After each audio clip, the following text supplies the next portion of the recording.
Seja muito bem-vindo ao Hebraico Bíblico. Nós vamos fazer uma análise dentro do texto hebraico.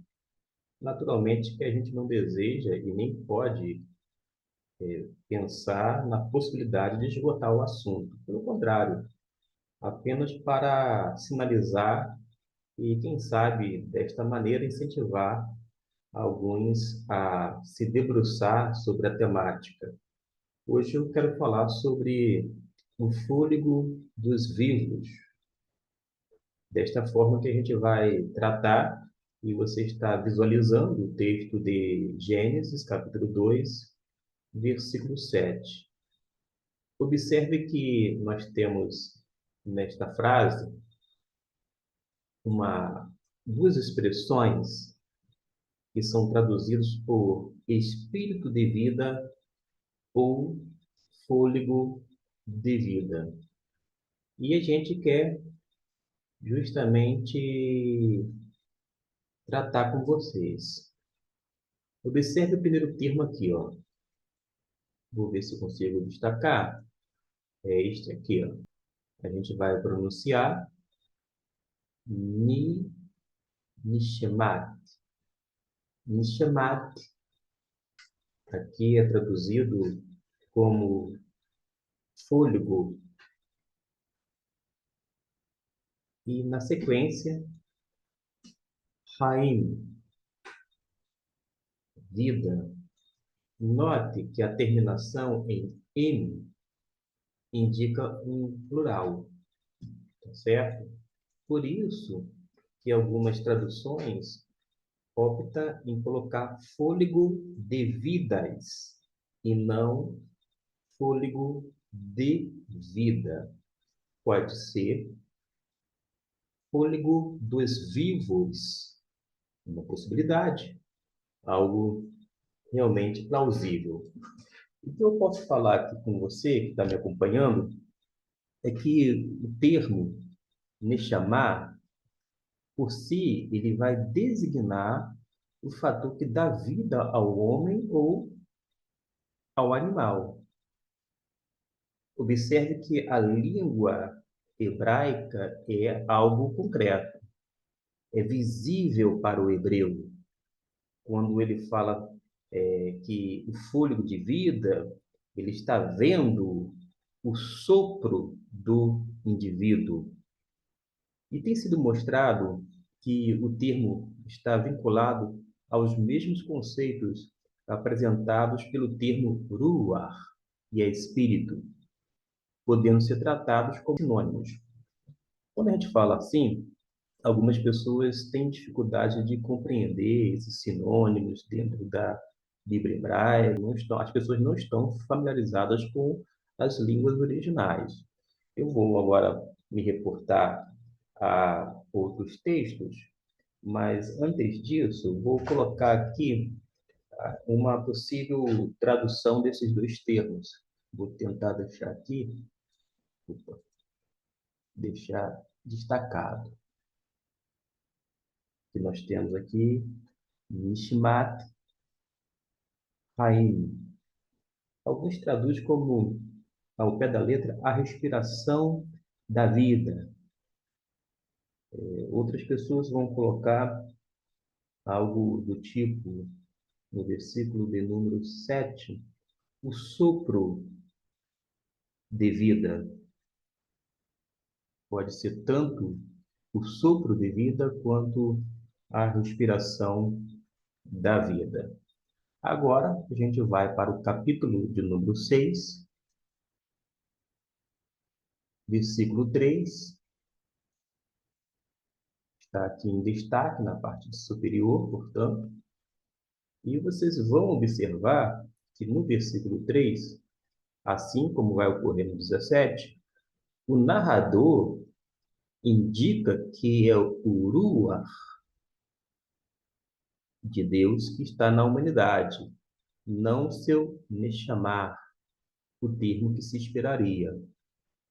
Você espera, gramaticalmente falando, Neshama, mas o autor ele apresenta o Ruach de Deus. E como a gente vai poder lidar aqui no versículo 3? Por que eu falo rua de Deus?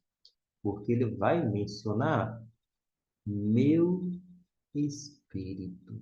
Isso mesmo, meu espírito. Veja bem aqui, ó. Ruhi. Ruhi. A ideia desse Ruhi é meu espírito.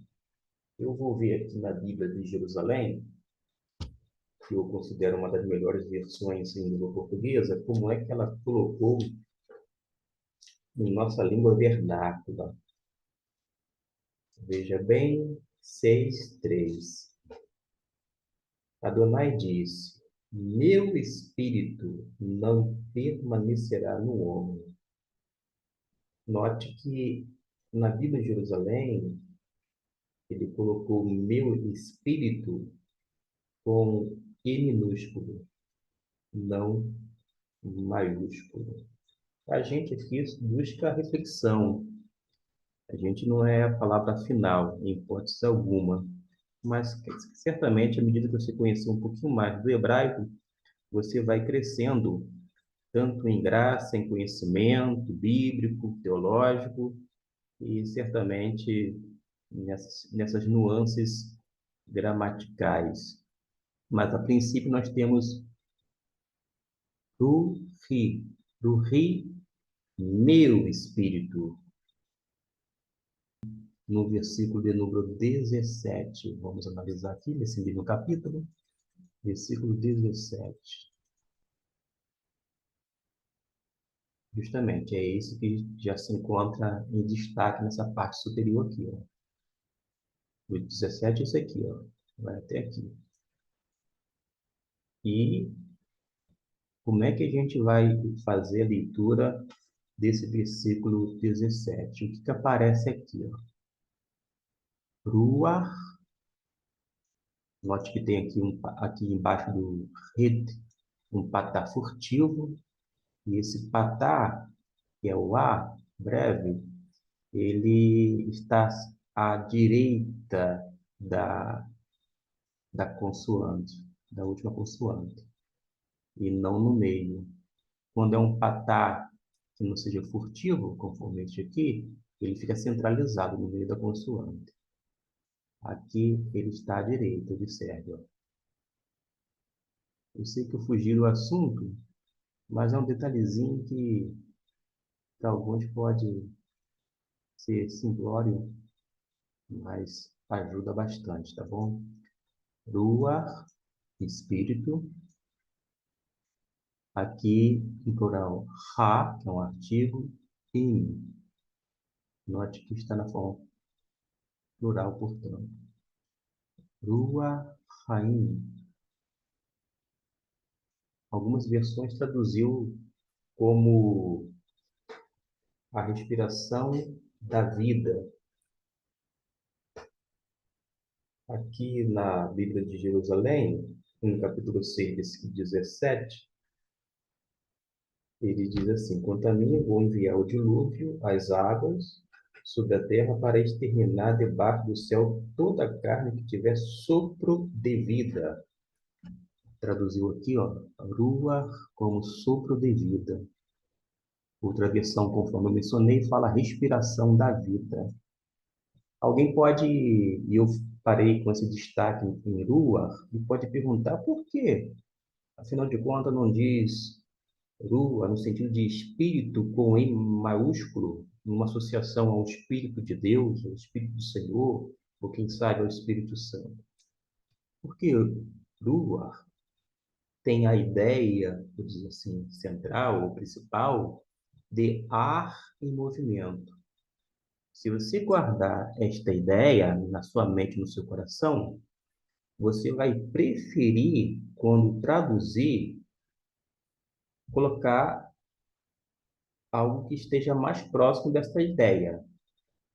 Eu sei que vai depender do texto e contexto, mas, neste caso, a Bíblia de Jerusalém, os tradutores decidiram colocar sopro, porque sopro tem uma ideia, uma conexão direta com ar em movimento. Uma outra possibilidade, não aqui nesse caso, por conta do contexto, mas seria você associar a ideia principal, ar em movimento, de ruach, tem aquela conexão com o vento. Esse é outro sentido. Então, o que você faz? Preferencialmente, você coloca sopro, vento, espírito, podendo ser espírito com I maiúsculo. Sim, mas pode ser também espírito com I minúsculo, sem nenhuma dificuldade quando a gente lida com esses elementos gramaticais, tá bom? E aqui então foi sopro da vida. Sopro da vida, tradução. Muito interessante. Observe então o que a gente já viu até aqui, que ruach, ele pode ser tratado como sinônimo de, de fôlego, da expressão que a gente leu aqui, nishmat, que vem de neshama. Uma outra colocação que eu quero fazer é que, tradicionalmente, o termo tem sido traduzido como espírito, esse termo aqui, ó, ruach. Porém, deve-se lembrar que o sentido básico vincula-se com o fôlego, porque eu disse que é o quê? Um ar em movimento. Está vinculado ao fôlego. Pense da maneira oriental dentro da mentalidade hebraica. Ele não visualiza, vou dizer assim, o espírito que, para nós ocidentais, é algo abstrato. A gente pensa em espírito, algumas pessoas associam com aquele personagem do desenho animado Gasparzinho, que se vincula com o fôlego, o respiro, o princípio vital do ser. Tem um estudioso que ele vai dizer que este termo também pode dar a entender como sinônimo de nefesh, alma, ser. Ele trabalha com essa possibilidade, dependendo, claro, do contexto. Aqui se encontra simplesmente pó misturado com, vou colocar entre aspas, ar, esse fôlego, esse vento, esse sopro, e completa dependência do Senhor para a vida. Tem uma passagem de importância do termo de Neshama, de designar aquele fator que dá vida à humanidade. É uma discussão que a gente não vai fazer agora. Eu estou tentando aplainar o terreno para, daqui a um tempo, a gente começar a se aprofundar no hebraico. O Adonai, o Senhor Deus, dá vida à humanidade formada do barro, soprando vida como fôlego em suas narinas. Eu vou colocar aqui uma observação. É bom lembrar que o conceito é usado em referência à humanidade nesta passagem, porém, em outras se refere-se ao fator vital de toda criatura que respira. Então, só finalizar, para não ficar muito extenso, dizer o seguinte: quando a gente lida com o hebraico bíblico, a gente não tira uma conclusão no par ou ímpar, nada disso. Claro que a gente vai agir com seriedade, com critério linguístico, etc. e tal. Mas a gente observa que muitas coisas são ditas, ainda que seja em nome de Deus, que não tem nenhum sentido, não tem nenhuma sustentação ou fundamentação gramatical escriturística.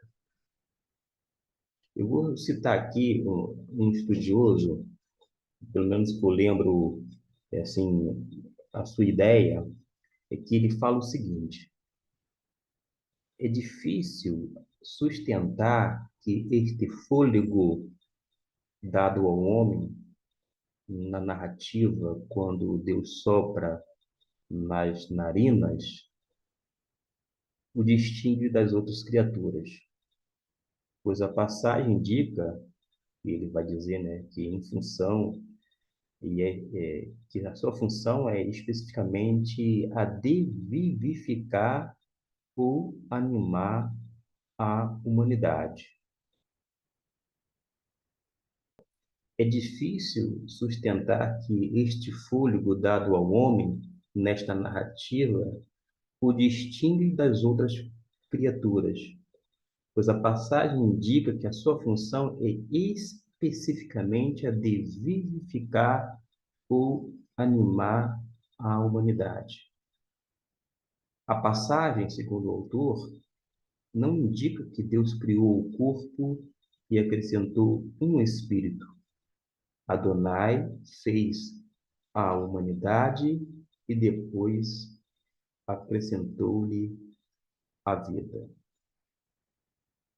Para alguns, se não para muitos, é algo assim inusitado, pode até causar um certo espanto no primeiro momento, mas quando a gente vai aos poucos lidando com o texto hebraico, a gente vê que não é algo risível, não.